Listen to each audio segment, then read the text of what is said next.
Trump won a sweeping victory in the 2024 elections, taking all swing states. And also, there's been many really unexpected shifts in the demographics of states. California, for example, has gone more red than anticipated. New Jersey, for example, could soon be a swing state. And a lot of this was not anticipated. Now, in light of this, an alliance of Democrat governors, led by the governors of Illinois and Colorado, they're now preparing to challenge any future Trump policies of the Trump administration that could touch their states in ways that they believe are unlawful. Now, let me show you, let me know in the comments your thoughts on this. They're calling it the Blue Alliance. I mean, look, let's be honest. When Biden, under the Biden administration, Texas, Florida, also pushed back against policies. People have argued about state rights. Do you believe that states should be able to push back against the federal government like this? Let me know in the comments, because I've thought about it. Would you want it so that states cannot do this, regardless of who's in office? Let me know. I'm curious on your thoughts. Now, in other news, Trump has announced that RFK Jr. is his nominee as Secretary of Health and Human Services, which puts him in charge of many different departments in terms of health policy. And also the various prosecutions against Trump are either going on hold or they're getting dropped altogether. And with this, Special Counsel Jack Smith is saying that he will resign before Trump is inaugurated. But before he leaves, Smith is allegedly going to be releasing a report on Trump, something he may be legally required to release, but we'll see. Now, I'll be going into these topics and more today, so let's dive into it. Now, look, a coalition of Democrat governors is now preparing to challenge any future Trump policies of the administration that could potentially impact the states. This is a state resistance to the policies of the incoming administration.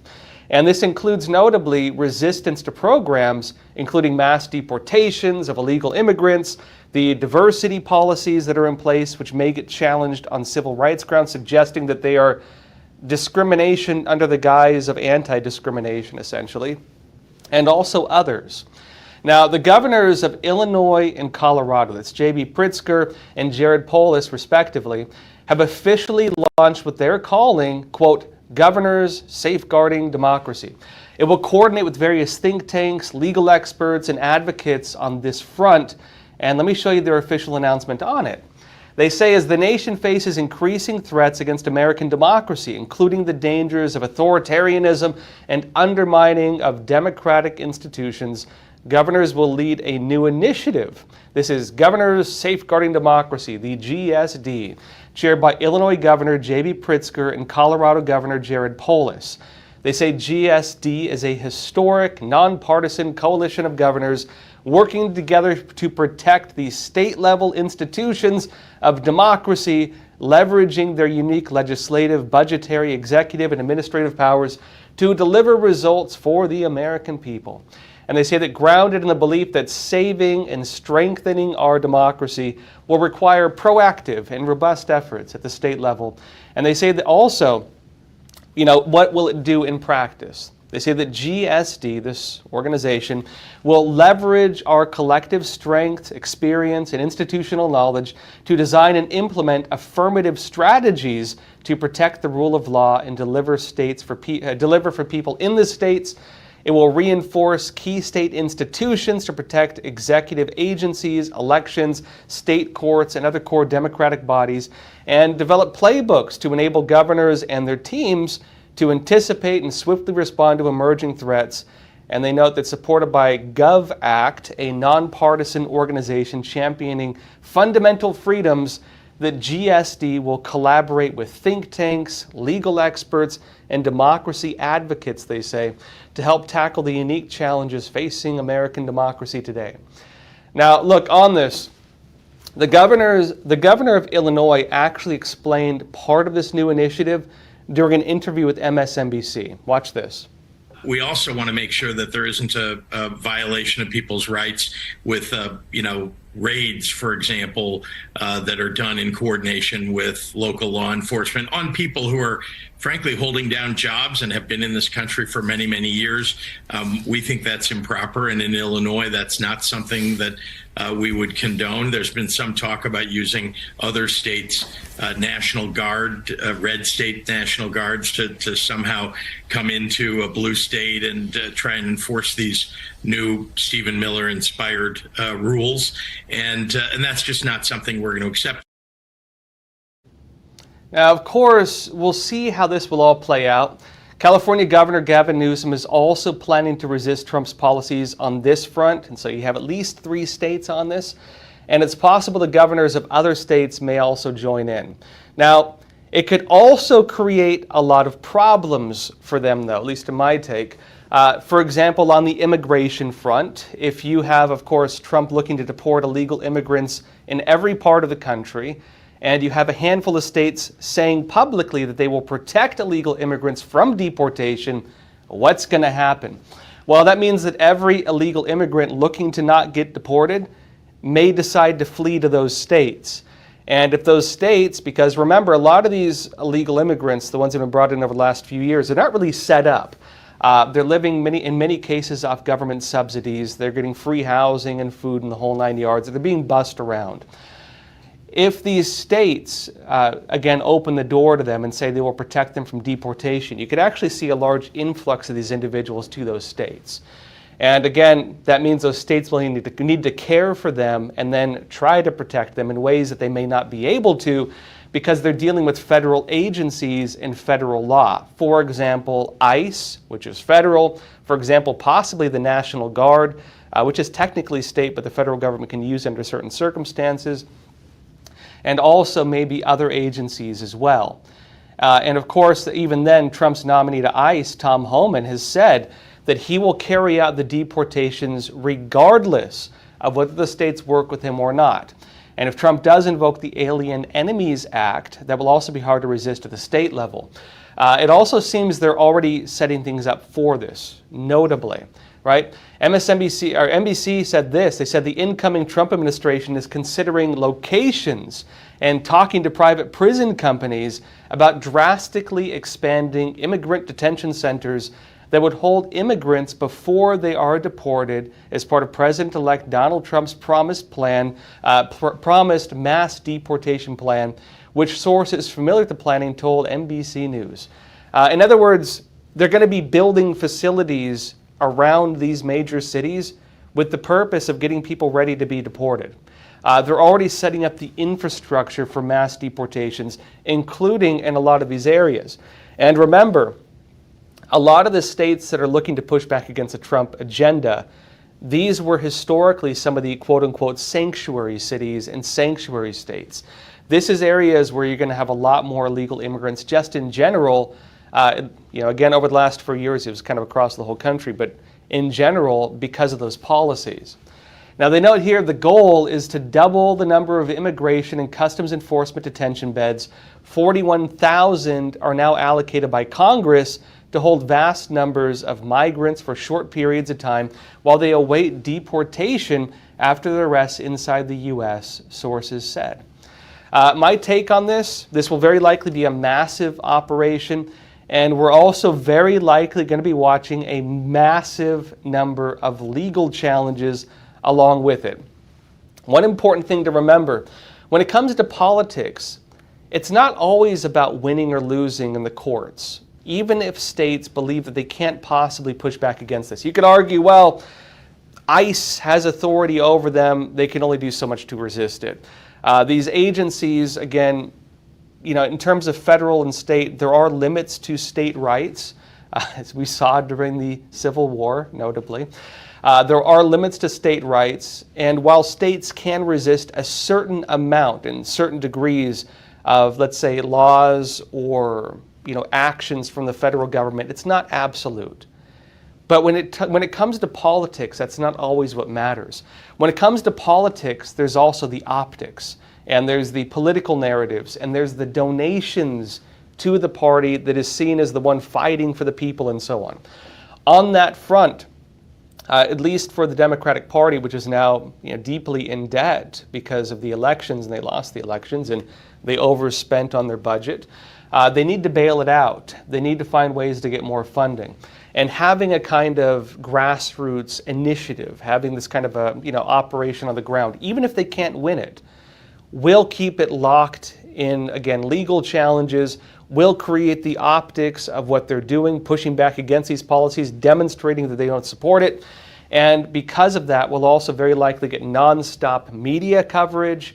And because of that, we'll probably also get donations. This is part of the political game, at least in my opinion.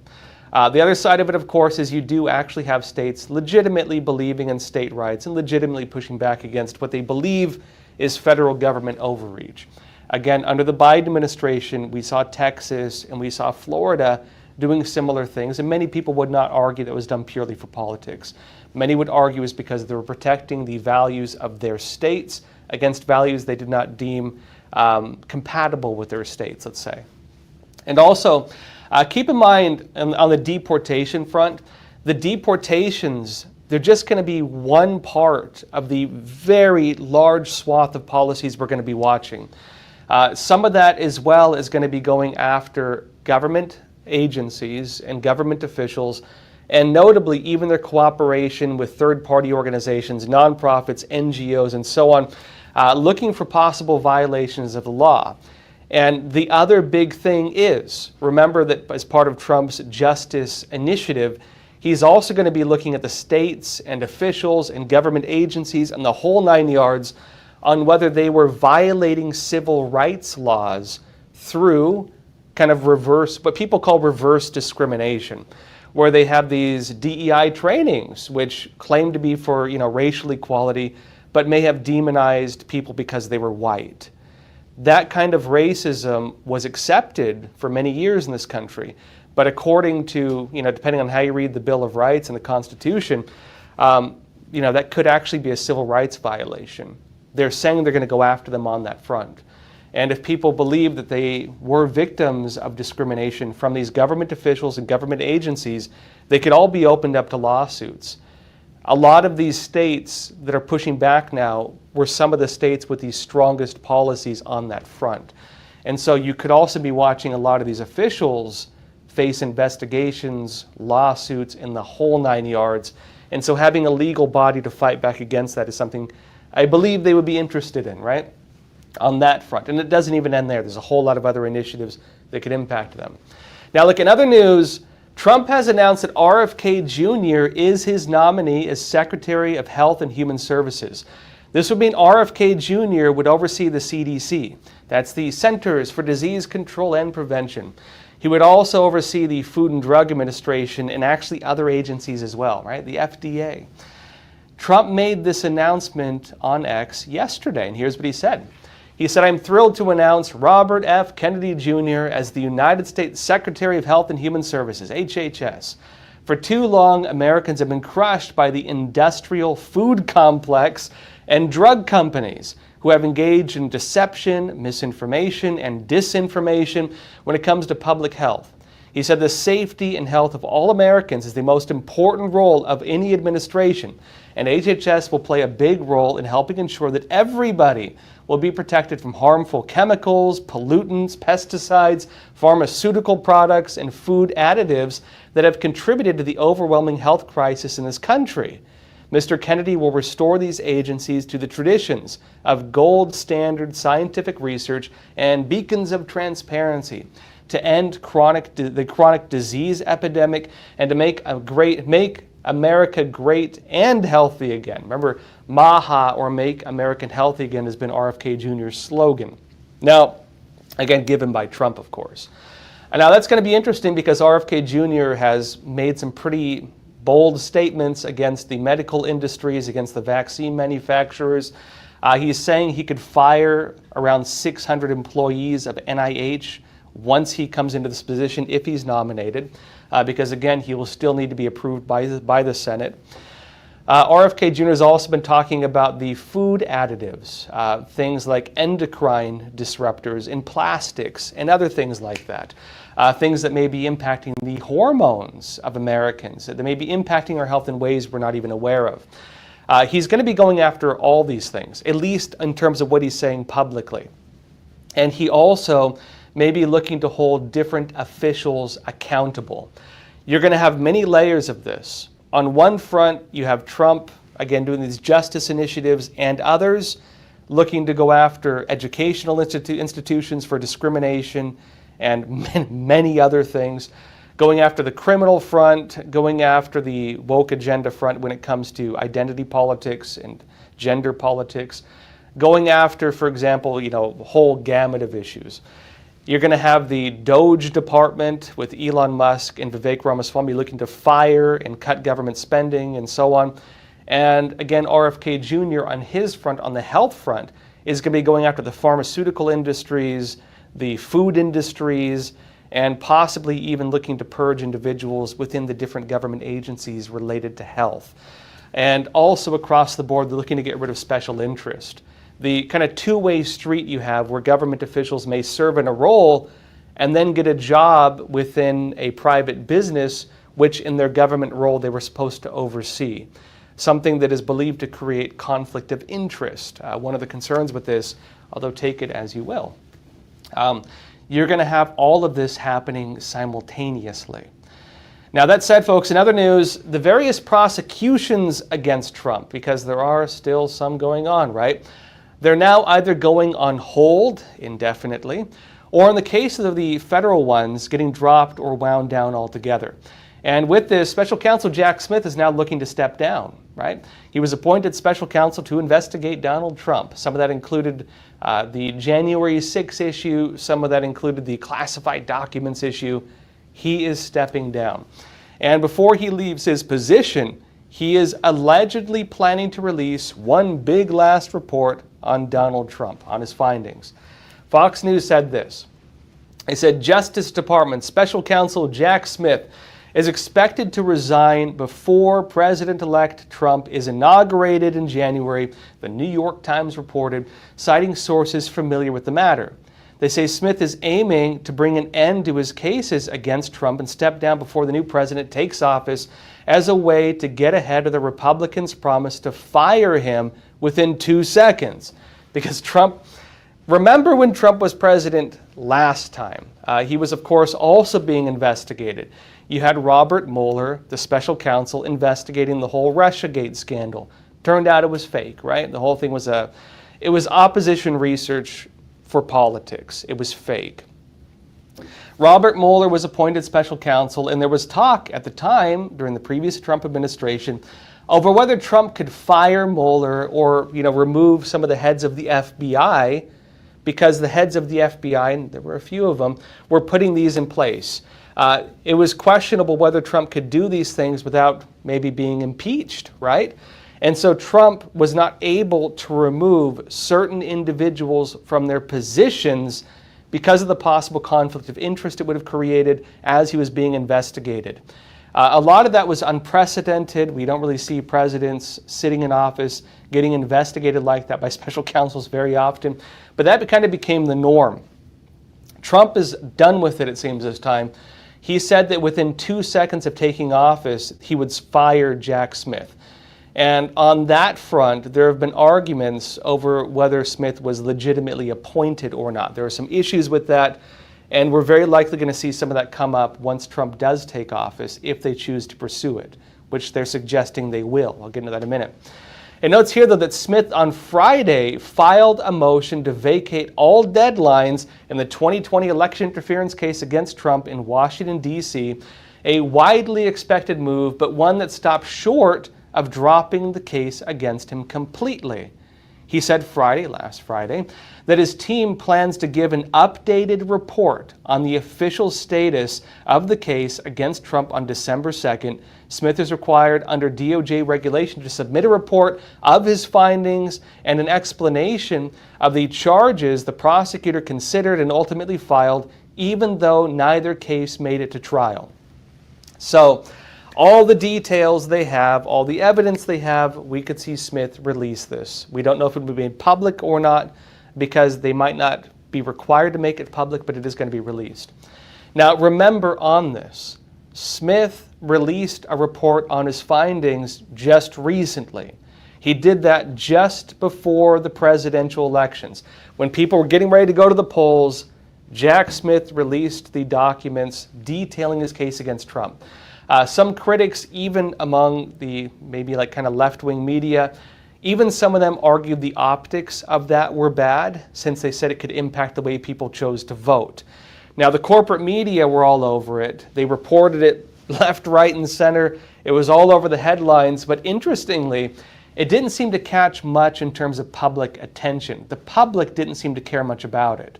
And of course, the story died out very quickly because of that. We cared more about squirrels and garbage and so on like that.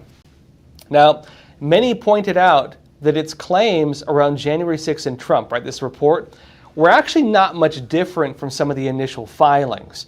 And so the argument was, okay, Smith has released this new report.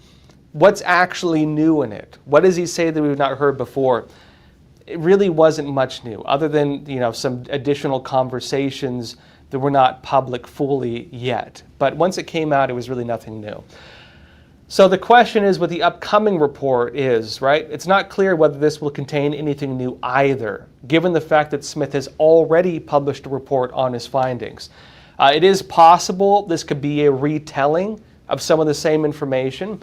It could be possible this is the detailing of ongoing investigations, which they didn't want to blow the lid on before, and so they're going to release it. We don't know what's going to be in it, but he is going to be releasing it. Now, on that note, though, as I briefly mentioned, it's also possible that Jack Smith himself, and even possibly others who were involved in the criminal investigations into Trump, that they could soon be facing their own investigations, that they could be investigated. Donald Trump has been saying that he will go after what he refers to as the weaponization of government. And Representative Matt Gaetz, who is now the nominee as Attorney General, it's not clear whether he's going to get it or not. There's a lot of opposition to him within the Senate. He's going to try to get through, but there's a lot, more so than any other appointee, Matt Gaetz is facing a lot of opposition. We'll see if he gets in. But Matt Gaetz has been suggesting that he would pursue these cases as well. Matt Gaetz has been very strong against what he has deemed the weaponization of justice. And so Trump appointing Gaetz as the Attorney General to head again, will be in a position to go after these cases. His appointing of him did seem to suggest that they would be pursuing investigations into the weaponization of justice, as they refer to it. But then, right, again, House Republicans are also showing signs they're about to launch their own investigations, even if Matt Gaetz does not get appointed.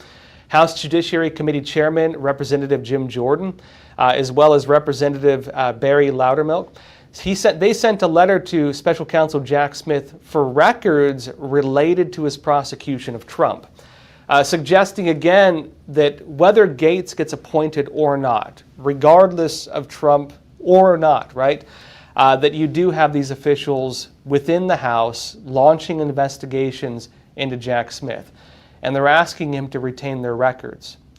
Now, they say this, according to recent public reports, prosecutors in your office have been gaming out legal options in the event that President Donald Trump won the election.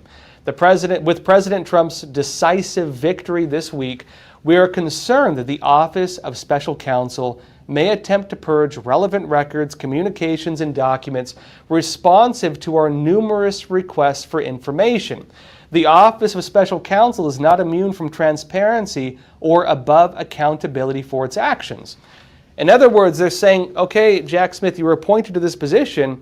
That doesn't give you legal immunity either. There are certain standards that need to be followed, and if you violated those, you could also face criminal action. That seems to be what they're suggesting by stating this. Of course, on the other side, they would argue that they've acted within the law. This is going to be the argument coming to the forefront. But they add this. Furthermore, this letter serves as a formal request to preserve all existing and future records and materials related to the Office of Special Counsel's investigations and prosecutions of President Trump. Typically, if you tell somebody legally to retain records, it means you're going to be investigating them, possibly getting requests to get access to those documents, and then depending on what is within them, pursuing legal actions against them. Now, on that note, Republicans have officially gotten the House majority, and we can expect these types of investigations taking place in the next congressional season, very likely across the board. And so, look, folks, Trump has a trifecta right now. They have the House, they have the Senate, they technically have the Supreme Court, they have the executive branch, they have the presidency, and they have the heads, basically, of all the major government agencies. The House is going to be important with that, because even if a party controls nothing else except the House controls the investigations, the committees and so on, which can launch investigations into individuals like this. This will be a very powerful force right alongside everything else going on to look into and investigate institutional wrongdoing, to see whether wrongdoing has taken place. And Republicans right now are giving signs that they are going to do kind of reverse, some would call reverse weaponization of justice. Whether you regard it as that or just justice, right? Again, probably depends on your political views. They're going to be looking into it. Every individual who they believe violated the law, every individual they believe has overstepped the boundaries of their roles in government, every one of these lawsuits and cases that was brought against Trump and basically his entire team, and even MAGA supporters, who many of whom were arrested over January 6th, or people protesting in front of abortion clinics or praying and getting arrested for that, there could be criminal investigations into the officials who are behind those prosecutions.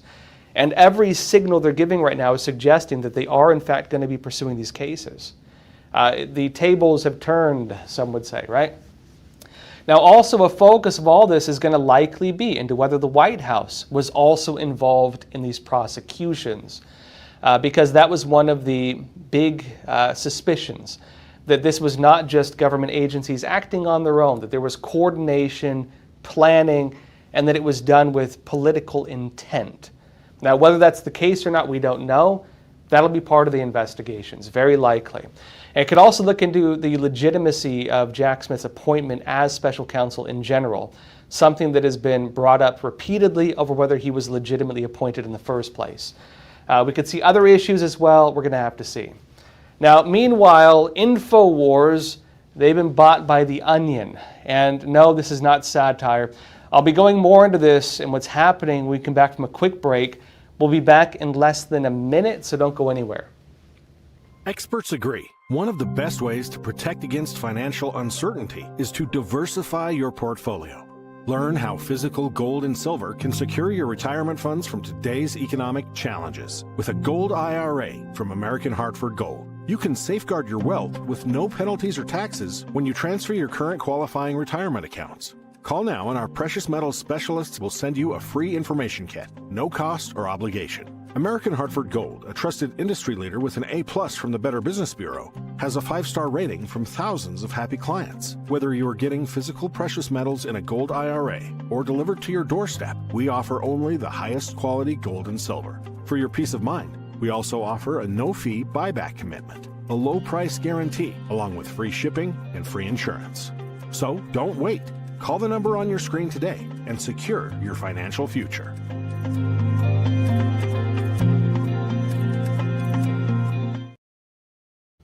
Welcome back. Now, aside from the various legal attacks and prosecutions and investigations we've been watching over the last few years, where Trump and many members of his former administration are being criminally charged or have been even, thrown in prison in some cases, it doesn't actually end there. A lot of conservative news outlets, many of them, a very large number of them, have also faced criminal investigations, criminal actions. Some journalists have even been thrown in prison. Steve Bannon, for example. And on this front, something else is happening, right? There are now possible investigations into the motivations of this. Some people have criticized the handling of these trials, and this could also come to the forefront. Now, among the latest of these news outlets, InfoWars, right? Its owner, Alex Jones, he lost a defamation lawsuit against the parents of students killed at Sandy Hook. And now InfoWars has been shut down. They were going into bankruptcy. The Onion, a satire news outlet, bought them and was given some, basically additional money within kind of forgiveness of the debt owed to these parents, right? That's how they were allegedly able to buy it. Now, again, the Onion is a satire news outlet, and so them buying InfoWars is kind of seen as a slap in the face. It essentially means that InfoWars was a satire website in the terms of how this is going to be framed, right? Now, Alex Jones is saying that he will continue fighting back illegally. Now, you could argue which way you want. Many journalists, again, including Alex Jones, Steve Bannon at the War Room, many others, even many news outlets, I mean, I could just go on and on, many conservative news outlets, many of them are alleging they're being targeted politically, almost across the board. Most of the major conservative news outlets have faced legal attacks of one kind or another. Now, you could argue that the cases have merit, that they were all legitimate. You could argue on the other side, as many of these individuals do, that there were problems with the way the cases were handled. This could very likely be the future of another investigation. And there are some suggestions that this could be investigated, whether news outlets were being targeted politically. And in addition to that, we may see another issue. Remember, if there are legal investigations into the various light on crime prosecutors and cases that can demonstrate bias on things like people's race or political views, and not to mention if there was coordination between these prosecutions and these agendas, this could have a broad impact on all previous cases they handled. This is what's known as the fruit of the poisonous tree. Let me explain this briefly. The Trump administration, incoming, right, they are claiming that once they come into office, they're going to be launching investigations into, let's say, the weaponization of justice, into the prosecutors who, for example, have publicly stated that they will be enforcing the law based on racial agendas, that they want to push kind of racial equity. If these prosecutors are then found to have violated civil rights laws, that their own inherent bias influenced their judgments or the way they brought the cases forward, if they were discriminating on race, gender, politics, where they had a bias against conservatives, what does that mean? You call that fruit of the poisonous tree. If it is deemed that these individuals were acting not in light of normal law, but instead on social issues that could be in violation of civil rights laws, that would mean that every single case that those individuals previously handled could have to be re-examined or thrown out. And that, of course, means something very broad, folks. That means that many of these cases could be up for reevaluation and maybe even criminal investigation in terms of how they were brought forward in the first place. I don't think the full extent of the legal shakeup we're now watching has fully sunk in for many people. This could upend the not even just the jobs of many people. This could mean that not only a lot of people possibly lose their jobs within the justice system. This could not only mean that many of them could face criminal investigations themselves or lawsuits. It could also impact every single case they have previously handled. And many of those cases, again, will either have to be re-examined or thrown out, depending on how they are handled going forward. This could be massive, and this could also impact the cases against most of the independent conservative media. Many news outlets are facing criminal investigations or charges. Now, of course, we don't know which way things will go. My point being with all this is we were very likely going to be watching investigations. There are suspicions of wrongdoing on one side. There are allegations on the other side that everything's totally in line with the law and has been handled, with kid gloves, basically.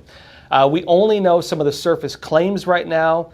going on after with all this, and so we will see how it plays out, because we will very likely watch investigations into all of this. Folks, that said, let's jump into some questions.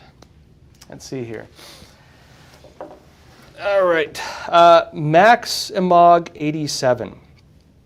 You're saying, something I've been thinking about and haven't heard anyone talk about is that when illegals come here, many of them took on a debt from the cartels and coyotes, the human traffickers. You're saying when they get deported, will they still be indebted to them and possibly killed for not being able to pay? How will this affect the deportations and the war on the cartels? I was thinking this as well. Let's put it this way. I'm aware of previous cases that had issues like this. For example, with myself, I've been investigating Chinese espionage and front groups for many years. My job at Epoch Times, I started in 2006, but I've been an investigative reporter. I've been an investigative reporter since 2008. Real quick, folks, if you have questions, leave them in the chat. We'll get to them. Questions, comments, share your thoughts. We'll get to them, so leave it in the chat. But on this point, and I'm going somewhere related with this, some of my work, I investigated the Chinese mafia and the Chinese mafia's ties to the Chinese Communist Party. A lot of that's tied in with the United Front Work Department, right? And the way it works is this. The Chinese mafia, they handle a lot of the human trafficking. They call them snakeheads. They're very similar to the Mexican cartels and the coyotes, right? The Mexican human traffickers are called coyotes. The Chinese human traffickers are called snakeheads. Now, many years ago, I was actually asked to testify in a case. I did not do it in the end because I had some concerns about it. But I was actually contacted by a lawyer many years ago about a case relating to an individual, a Chinese national, who was going to be deported. And the problem this guy had was that he had worked with the Chinese mafia. And they were alleging that if he gets deported back to China, the Chinese mafia or the Chinese Communist Party would kill him. And again, the part they had to have for the court case was that basically, the court case was basically the ties between the Chinese Communist Party and the Chinese mafia. But that would have been the legal argument. If you deport this individual will be killed by the human traffickers because he is indebted to them, because they have bad blood with him, and because of connections with government corruption relating to China. I've been thinking about that also related to what's going to be happening if Trump does in fact move forward with mass deportations. The way that the caravans have been set up, the way illegal immigration is happening is this.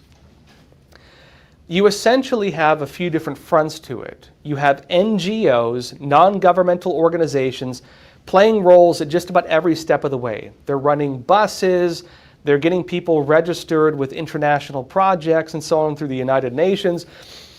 They have health systems. When I was in Panama, I'm not saying this just because I heard it. I physically went to Panama. I physically drove into the jungle. I physically went to the Embera Indian villages where I physically, with my own two eyes, watched this happen.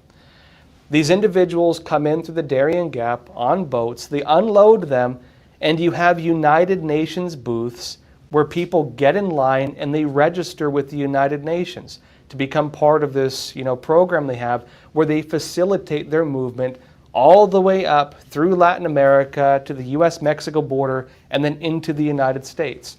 I physically witnessed this on the Mexico side. I physically witnessed this on the American side of the border.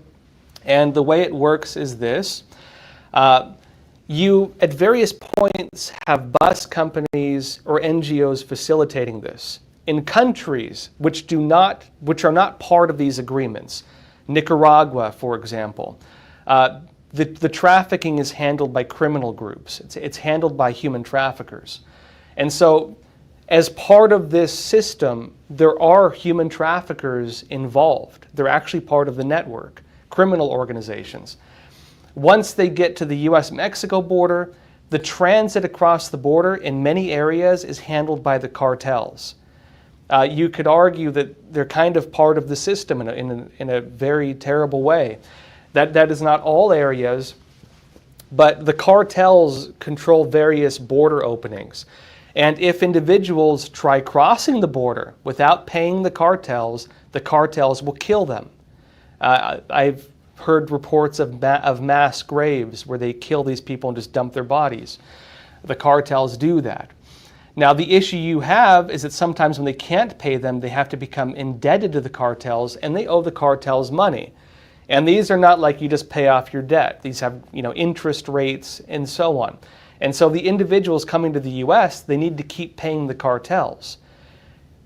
The issue you're going to have if you deport these people, because as part of the process, many of them have either had to pay the cartels or have become indebted to the cartels. If you deport them, those cartel debts will probably still stand. They will probably still be pressured to pay them. Now, will the cartels go and kill thousands or tens of thousands or 1 million people? I don't think they would. I think it would create, oddly enough, it would create a very odd business deal for the cartels because if they just went and killed all these people, it would look bad on them. At the same time, they're a criminal organization, and as a way of maintaining their reputation, they might kill them or still hold them for payment on those debts. Again, they're criminals, right? That's how they work. The other side of this, though, and actually that could be one of the big arguments when it comes to states trying to block the deportation, because in terms of legal amnesty, in terms of that, you need to demonstrate that you cannot return without facing a threat to your life. And if these people in the United States say that, we got extorted by the cartels, if I go back they're going to kill me or kill my family, that actually could be a legal argument in court. And maybe the cartels would even maintain the debts for that purpose. Who knows, right? Because that would be a legal backing to it. But the other side of it is this, that Trump is saying he's going to launch a war against the cartels. And so the cartels might want to keep their heads down.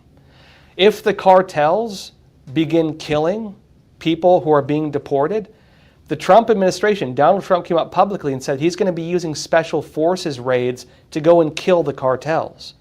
He says he's going to be using intel sources to monitor their communications. He said that he's going to be launching even a full naval blockade to block the drug trade. And so, if you're a gang member, why do you do it? If you're a cartel guy, why do you do it? It's because you believe that being engaged in criminal activity is going to make your life better. It's because you believe that lifestyle will benefit you. And people who care that much about money and care that much about their own well-being, that they're willing to kill and harm other people, their number one priority is themselves. And if their lives are at threat because of something, they're probably going to lay low. They probably will lay low. And so on that front, if Trump, as he says he will, does accompany these policies with an additional policy to kill the cartels, which he says he's going to do, he's going to declare them basically, either wage war against them or declare them a terrorist organization. Even the threat of that will probably be enough to prevent them from taking those types of actions. And so that's kind of how I see this playing out. Although this is purely my own analysis, so take it as you will. But that's how I see it playing out personally. Mizzo, you're saying, when people refuse to take good advice and turn to echo chambers, where all they hear are their own opinions being repeated, they are more vulnerable to lies and errors. That is totally true. And it's something I think, it's something I reflect on too. Like, me as a journalist, it's tempting all the time to only want to read things that I agree with. Myself as a journalist, because when a government report comes out, when a claim comes out, when people are having a major news conference and, oftentimes you just see clips of it going around, myself as a journalist, I have to go and read the original sources. I have to go read the reports. I have to watch the press conferences and the events and the public statements, and it's tiring and it takes a lot of time. If a government report comes out and it's like 400 pages long, I need to read it. I won't read word for word like 400 pages because a lot is just repeating and whatever. But I have to read the key points. Because I do that, when I see a lot of the media reports come out, I know when they're exaggerating things. I know when they're misrepresenting things. I know when they're inserting their own opinions into it, and they're taking one issue and changing the context and making it sound like it represented something else. Because that's my job, right? I have to do that. Now, because I see this type of journalist practice and I don't like it, it annoys me. When I read media that do this, like it bothers me. You know what I mean? I don't like it. I find it unnerving. I find it like repulsive. I very much dislike news agencies that do that, and I see it all the time. But it doesn't mean I can't look at what they're saying. Like, this is kind of the other side of it. The temptation for someone like me would be that I just wouldn't read them at all, right? The temptation for someone like me who gets annoyed by that kind of stuff would be, I don't even want to look at it, I don't want to read it, I don't want to see what they're saying. But I can't do that either, right? Because I need to know how different people think. I need to know how the readers of those media perceive the news, whether I agree with it or not. I need to know what lies are being told, because I need to understand where people's thinking is at, so that if I want to, kindly just tell the truth, I know what I'm going to be challenged on. Like, for me, this is just my job. And, at the same time, too, I understand how it goes, that when you believe in a value, when you believe in a certain worldview, it is tempting to want to criticize everything you don't agree with. Look, I've been guilty of that as well. As a journalist, I try not to do it. I make an active effort not to do that. But as a human, it's not easy not to. That's just the reality of it. In fact, folks, hold me accountable too. If you see me being biased, tell me. As a personal set of values as a journalist, I do try to not do that. I make an active effort, but I'm also human, right? And so, it is not easy. It's just how it is, right? And I understand also that other journalists are facing the same challenge I do, where they believe in a certain worldview and they believe in certain things. And frankly, it's hard sometimes keeping your opinions out of it. That's just the reality of it. But I do believe there's a greater risk. I believe there's a greater risk when you do get into this kind of bubble mentality. The greater risk is if you don't look at any of that, if you ignore everything else and you only stay within your own frame of thinking. Because the danger of that is that you won't think of factors that you may not have included within your analysis. Even people I disagree with make very good points sometimes. People I disagree with sometimes have very good arguments that I would not have thought of otherwise. And so I think that type of engagement is needed. You all know my form of journalism, which is I like open debate. The reason we do Crossroads like we do it, where half the show is more just covering the news, the other half is having a conversation, is because for me, open discussion is a very important part of kind of understanding viewpoints that I might not have thought of otherwise, and also having a discussion that is interesting, that we can dig into points that might not come up otherwise. When people stop doing that, they tend to get locked into a very narrow worldview. But because that narrow worldview is all they know, they can very easily think that very narrow worldview is all there is. They think that narrow view is all of reality and that nothing exists outside of it. And I don't think that's a healthy state for a person to be in, personally. And so, on this show, you will hear me tell you opinions of people who I might not agree with, but I feel that I need to tell it because it's important for the context of the story.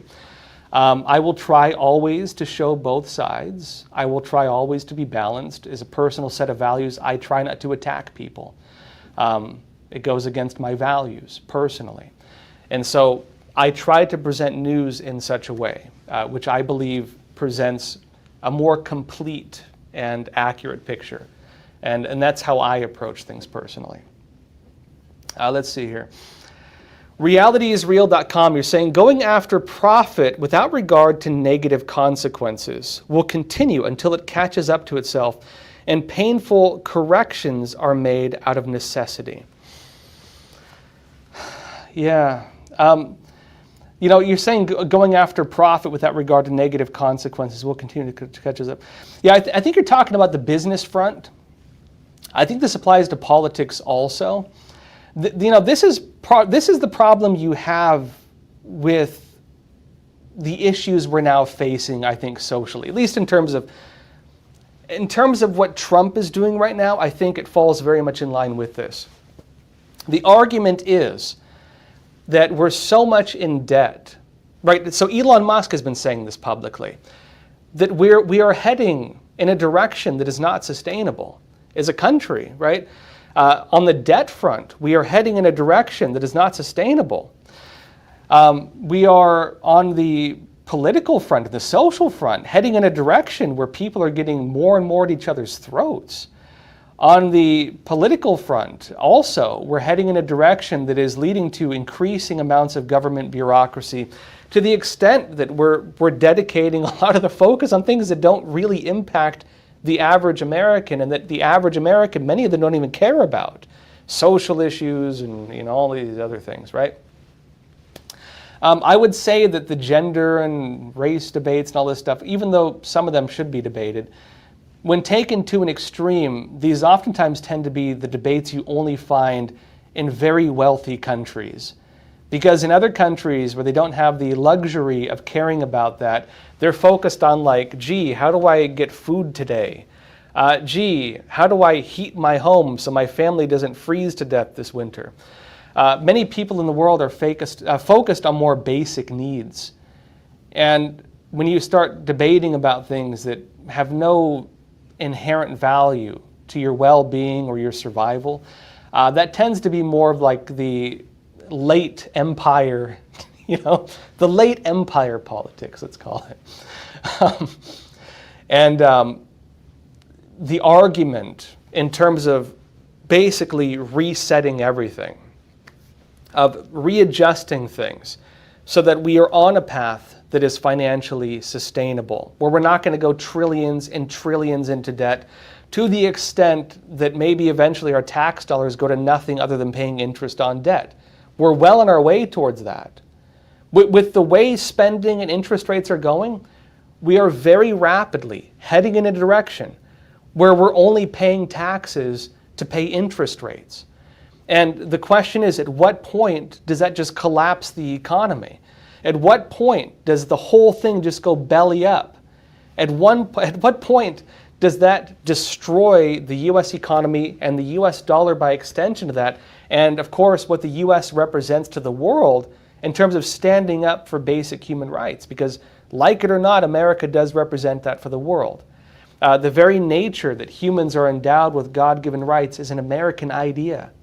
At least in terms of, outside of religion, enforced abroad. That's an American concept. The world doesn't have that by itself.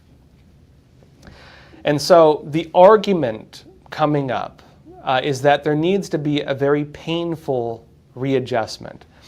The Chinese have a saying I very much like, which is the best medicine is bitter to the tongue.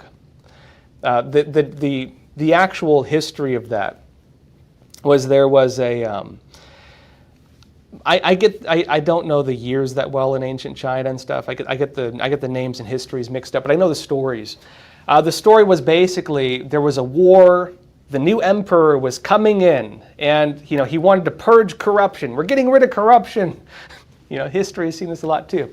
We're getting rid of corruption. The old empire, they had become so corrupt and degenerate, and they were no longer caring about the people. The new rebel leader becoming the emperor goes into the palace, and he starts seeing all these luxuries. He has all these beautiful concubines because the emperor had like hundreds of wives or more than that. And he's like looking at it, he's like, wow, this is fantastic. He's seeing all the luxuries and food and comforts. And he's like, man, I could get used to this, One of his advisors steps up and basically, tells him to come back down to earth, you know what I mean? And he tells him, look, the best medicine is bitter to the tongue. Meaning, you're not going to like hearing this. It's going to be painful for you to hear this. He says the previous empire was destroyed by those things. The previous empire was destroyed by these indulgences. And if you fall into those indulgences, you are going to destroy your empire in the same way that that last one did. You are going to become no different from the thing that you came in to replace. Right? The best medicine is bitter to the tongue. You're not going to like hearing it, but you got to hear it. And of course, the incoming emperor took that advice and changed things.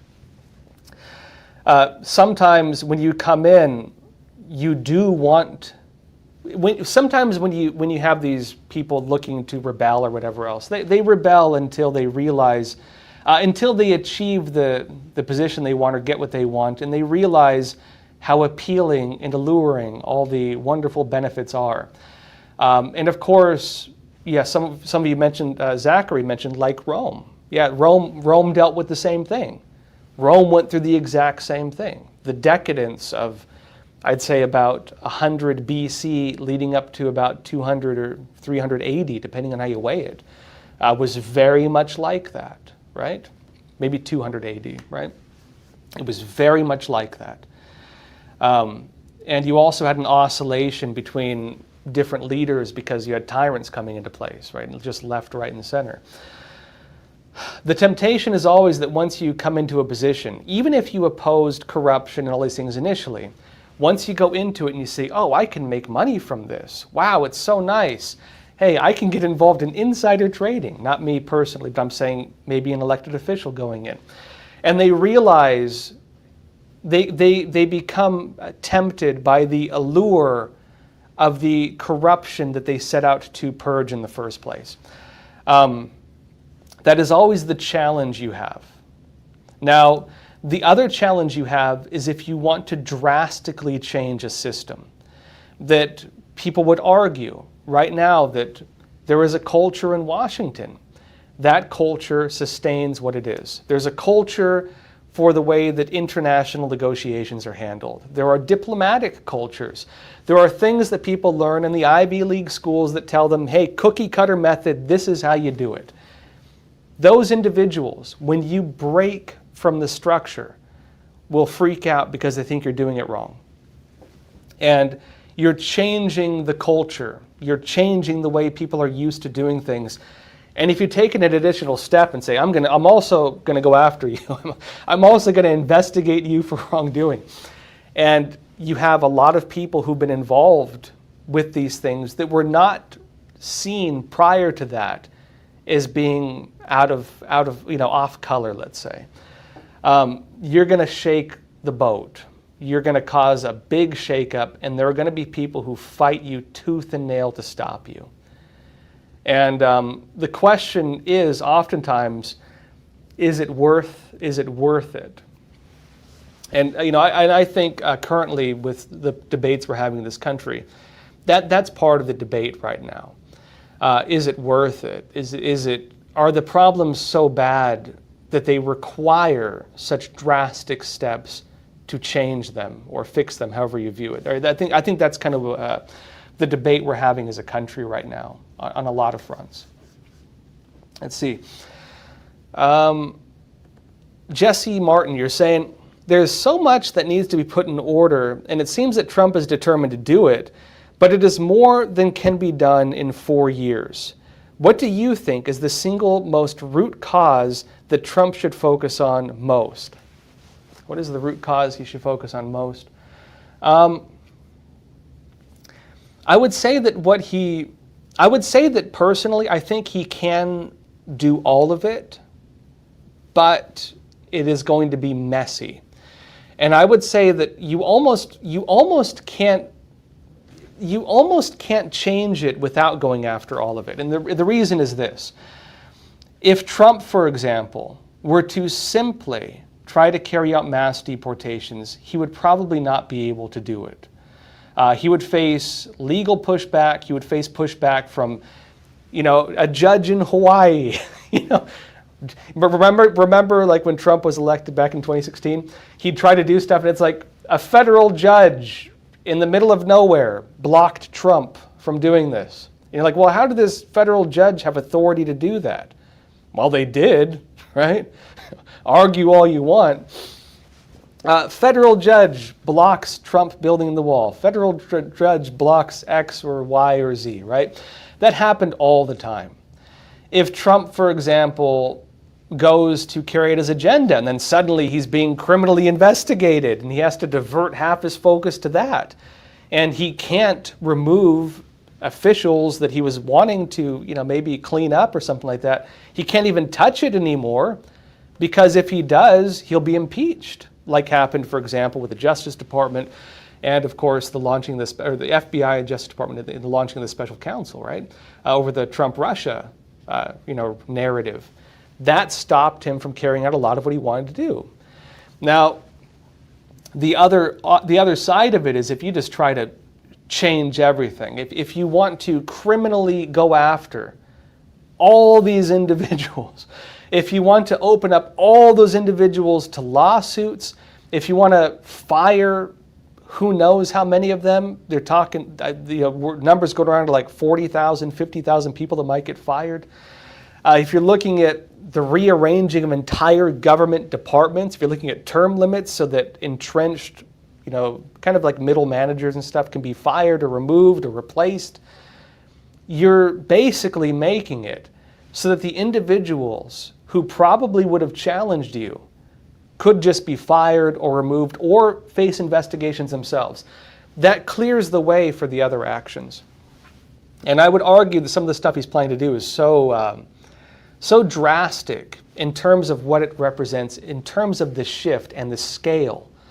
Again, even just on the deporting illegal immigrants front, the scale of that's going to be massive.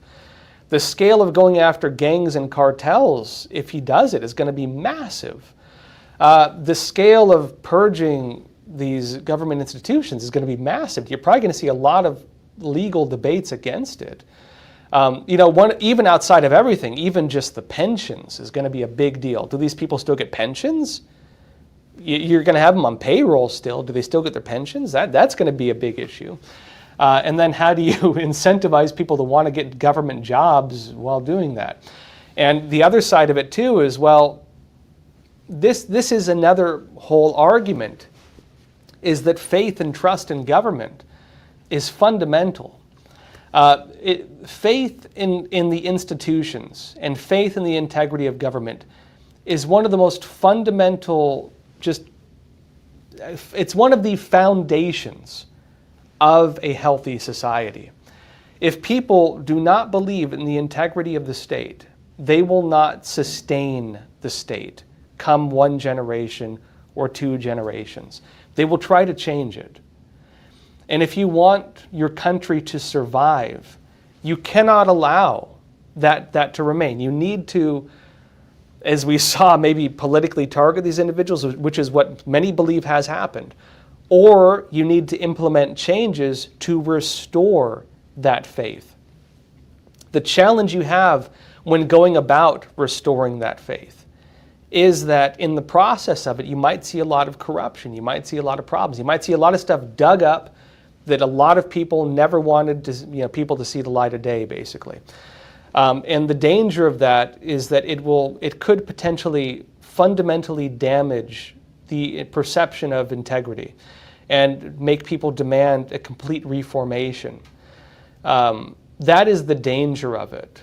And we'll see how Trump goes about this. Some would argue Some would argue that things are already at such a state that it is necessary to do this in order to restore faith in the integrity of the system, because nothing else has worked so far.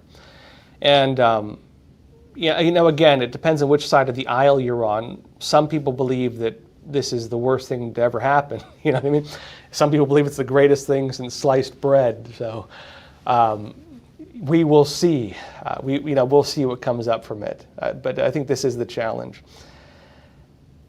But to your question, though, if you were to ask me one issue I believe should be like a first focus, if I were to choose one issue that would need to be a focus, geez. Okay, so maybe this is another way of viewing the entire picture. I believe the biggest problem in this country is communism. I believe the biggest problem in this country is communist ideology. And I believe personally that the foundation of many of the problems we're watching are a result of various forms of communist influence. I believe the problems with the unions.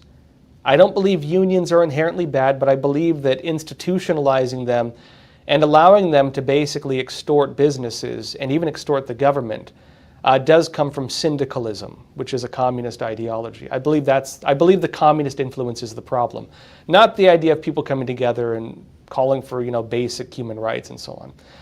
I believe the problems with the big corporations and corporatism is rooted in a lot of state interventionism, which has given them kind of an unfair playing field, which damages the possibility of others competing with them. I believe the problem with the education system is, in fact, also the institutionalizing of a single way of viewing things. And I believe the problems with the ideologies being taught, the demonizing of American history, the very wild ideologies around race and gender. I believe the problems with those is not that we shouldn't be against things that would turn people against each other. My problem with them is that fundamentally they're about turning people against each other. And I would say a lot of that has to do with critical theory, which is the ideology of the struggle between classes, the bourgeois and the proletariat from Marx, being applied to every single factor in society. You have this, again, proletarian bourgeois conflict being applied to race, gender, men and women, children and adults, bosses and employees, people in government, the whole 9 yards. And ironically, the basis of communist ideology, we debate it oftentimes in economics, but it's not really about that. It's about struggle. It's the idea that struggle leads forward, and it's this whole Darwinist theory of social evolution that they believe you need to manufacture the conditions of survival of the fittest in order to realize the more advanced states. We don't see that. What we see is that they kill tens of millions of people typically, and then create the worst type of unequal state where it's just the Communist Party and everybody else. Unless you believe that Russians are the most highly evolved people on earth, which would be the communist belief, if you believe that communism leads to that, then I'd say communism probably is not true. Right? The theory is not true. If you believe that Russians are, because again, they were the Soviets and they went through the communist revolution and the communist state has collapsed, meaning they've achieved end goal communism. If you believe Russians are the most evolved people on the planet, that they've achieved the goal of Marx, if you believe that, then there's that. But if you don't believe that, then we can acknowledge that communist ideology is false because it failed to achieve what it said it would. Again, I don't believe personally that this ideology of struggle leads to a positive outcome. I think it leads to destruction of societies. And again, if you look at all the problems we have in schools and businesses and unions and government, everything, not all of it, you do just have some legitimate corruption, but most of it, at least the things I would like to see repaired, are being caused by communist ideology and communist struggle. If I were to choose one thing to root out, it would be that. Absolutely. It would be that I would like to see rooted out. And I would argue that communism is inherently about insurrectionism, because by nature, it calls for violent insurrection, the violent revolution, the forceful overthrow of all existing institutions. Inherently, you could argue that it is an illegal ideology if you argue it on that front. And if I were to give my opinion on it, that would be mine, of course. All right, folks. That said, happy Friday. Enjoy your weekend. Please don't forget to hit the like button. It helps us a lot. If you're on Facebook, Rumble, hit the like button. It helps us a lot. It helps us on the algorithms. It is hitting that button that could help us break through some of the censorship we're under. That said, folks, thank you so much for being here. Please share this episode. Tell a friend or family about Crossroads. And as always, please take care of yourselves, stay informed, and stay free. Thank you.